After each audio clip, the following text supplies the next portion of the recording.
আমার হাতের সাথে যার হ্যান্ডকাপ বাঁধা ছিল তিনি এখন মন্ত্রী।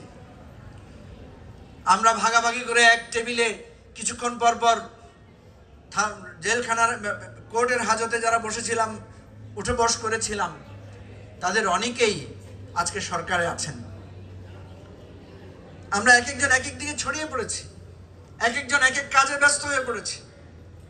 সেই চিরচেনা মানুষটাকে অনেক অনেক অচেনা মনে হচ্ছে। এখন মনে হচ্ছে যে হয়তো তারা অনেক বেশি প্রত্যাশা বা অঙ্গীকার থেকে দূরে সরে যাচ্ছেন। আর তারা হয়তো আমাদের দিকে ভাবছে, না এই লোকগুলো আমাদের কত প্রিয় ছিল, কেন আমাদের বিরুদ্ধে এত কথা বলে, কেন আমাদের এত দোষ ধরে, কেন আমাদের এত ত্রুটি বিচ্ছুতির সমালোচনা করে। এটাই প্রকৃতির নিয়ম, এটাই বিধাতার এই বিধান যে আমরা বিপদে পড়লে সবাই ঐক্যবদ্ধ থাকবো, আবার যখন ভালো সময় আসবে আমরা নিজের কাজে ব্যস্ত হয়ে পড়ব।